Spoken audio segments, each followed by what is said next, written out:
अच्छा, ये बेटा ट्रांसपोर्टेशन प्रॉब्लम का ये तीसरा मेथड है जिसको हम नाम देते हैं वॉगल्स अप्रॉक्सीमेशन मेथड। मैंने सेम प्रॉब्लम को ही सेलेक्ट किया है और उसी प्रॉब्लम को मैं सॉल्व कर रहा हूँ यूजिंग वॉगल्स अप्रॉक्सीमेशन मेथड, या इसको पेनल्टी मेथड भी बोलते हैं।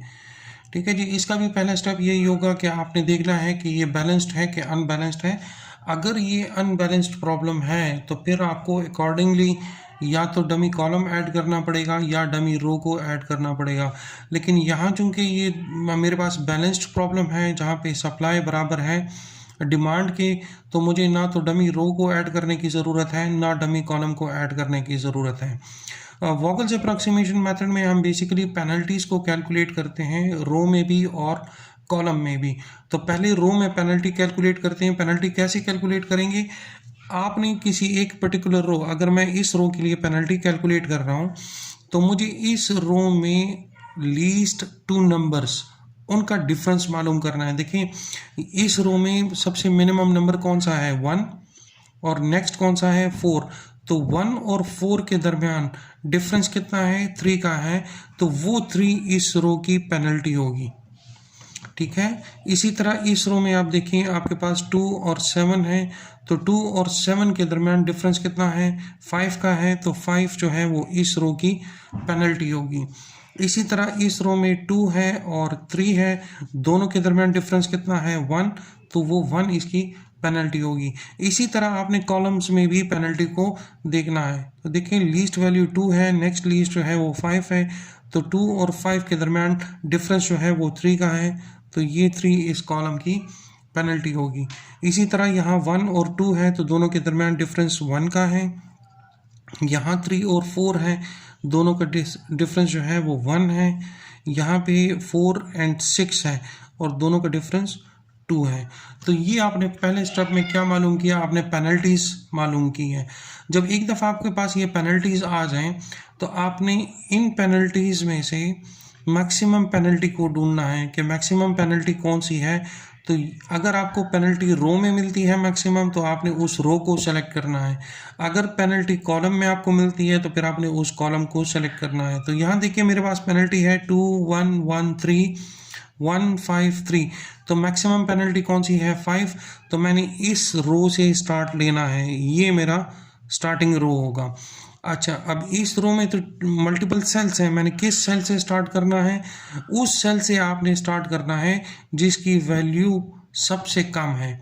यहाँ देखिए 8 9 2 और 7, तो सबसे कम वैल्यू किसकी है? इस सेल की है, तो आपने इस सेल से स्टार्ट करना है। तो देखिए, यहाँ सप्लाई 16 है और डिमांड 15 है, तो आप इसको 15 एलोकेट कर दो। ये 15 0 हो जाएगा और ये 16 1 रह जाएगा।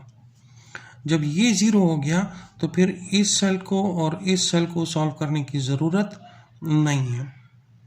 अब आपने क्या करना है? अब आपने दोबारा पेनल्टीज को कैलकुलेट करना है। तो देखें, अगर फर्स्ट रो में आप पेनल्टी कैलकुलेट करें तो मिनिमम 4 है, उसके बाद 5 मिनिमम है। 4 और 5 के दरमियान डिफरेंस कितना है? 1 का, तो आप यहाँ लिख दें 1। इसी तरह इसमें देखें 7 है और 7 के बाद 8 है, इन दोनों के दरमियान डिफरेंस भी 1 है, तो आप लिखें 1। इधर 2 और 3 है, 2 और 3 के दरमियान डिफरेंस है 1, तो आप लिखें 1। यहाँ आप देखें 5 और 2, इन दोनों के दरमियान डिफरेंस 3 का है, तो आप लिखें 3। ये कॉलम ऑलरेडी सॉल्व हो गया, तो इसी पेनल्टी लिखने की ज़रूरत नहीं है। यहाँ 3 और 4 मिनिमम है, तो इनकी पेनल्टी डिफरेंस 1 है। इसी तरह 4 और 6 इसका डिफरेंस 2 है। अब आपने दोबारा इन पेनल्टीज़ में देखना है कि मैक्सिमम पेनल्टी कहाँ पर है। तो ये 3 2 1 3 1 1 1, इनमें मैक्सिमम 3 है, तो आपने इस कॉलम से स्टार्ट करना है।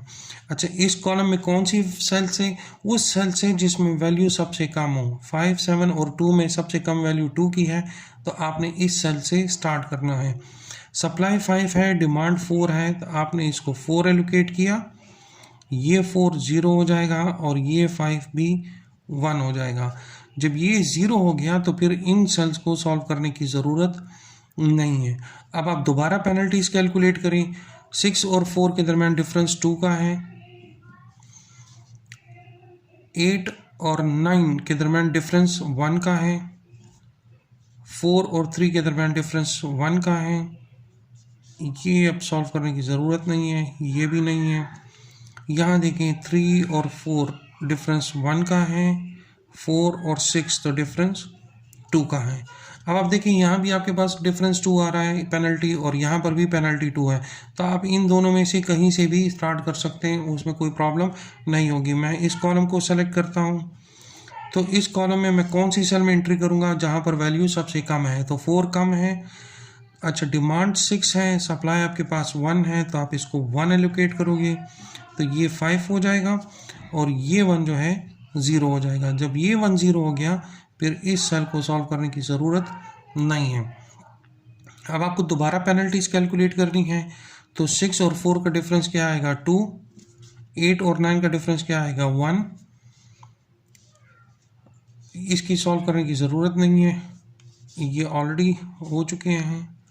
यहाँ 4 और 9 का डिफरेंस है 5, और 6 और 8 का डिफरेंस है 2। तो मैक्सिमम आपके पास 5 है, तो आपने इस कॉलम से स्टार्ट करना है। कौन से सेल से? जिसकी वैल्यू कम है, तो 9 और 4 में कम 4 है, तो आप डिमांड कितनी है 10 और सप्लाई है 14, तो आप इसको 10 एलोकेट कर दें। ये 10 0 हो जाएगा, और ये 14 जो है 4 रह जाएगा। अब ये 0 हो गया, तो इस सेल को सॉल्व करने की ज़रूरत नहीं है। अगली बार पेनल्टी कैलकुलेट करने की ज़रूरत नहीं है। जो 2 सेल्स रह जाएं, उनमें से जो मैक्सिमम सेल है आपने उससे एलोकेशन स्टार्ट करनी है, तो आपने 8 से एलोकेशन स्टार्ट करनी है। डिमांड 5 है और सप्लाई आपके पास 1 है, तो आपने 1 एलोकेट किया, ये 5 जो है 4 हो जाएगा, और ये 1 0 हो जाएगा। आखिरी सेल एक ही रह गया है 6। सप्लाई आपके पास 4 है, इसकी डिमांड भी 4 है, तो आप इसको 4 एलोकेट कर सकते हैं। ये 4 भी 0 बन जाएगा, और ये 4 भी 0 बन जाएगा। तो आपके पास टोटल ट्रांसपोर्टेशन कॉस्ट जो बनेगी, आप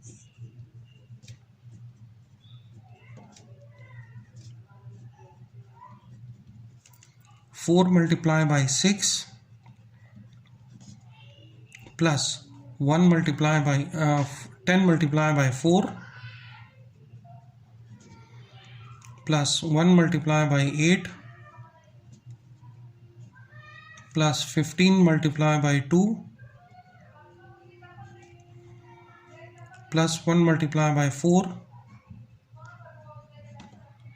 plus 4 multiply by 2।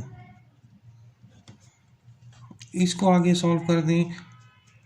24 plus 40 plus 8 plus 30 plus 4 plus 8, तो ये टोटल ट्रांसपोर्टेशन कॉस्ट आपके पास कितनी आएगी? ये आपके पास आ जाएगा 114। तो आप देखें, जब हमने तीनों एक ही प्रॉब्लम को तीनों डिफरेंट मेथड से किया, पहले हमने इसको नॉर्थ वेस्ट कॉर्नर मेथड से किया, हमारे पास आंसर आ रहा था 128। जब हमने लीस्ट कॉस्ट मेथड से किया, हमारे पास आंसर आ रहा था 156। और जब हमने उसी प्रॉब्लम को वॉगल्स अप्रॉक्सीमेशन मेथड से किया, तो हमारे पास रिजल्ट आ रहा है 114। आई होप इससे आपको वॉगल्स अप्रॉक्सीमेशन मेथड का समझ आ गई होगी कि इसको कैसे सॉल्व करते हैं। इस पर प्रैक्टिस कीजिएगा। कोई थैंक यू।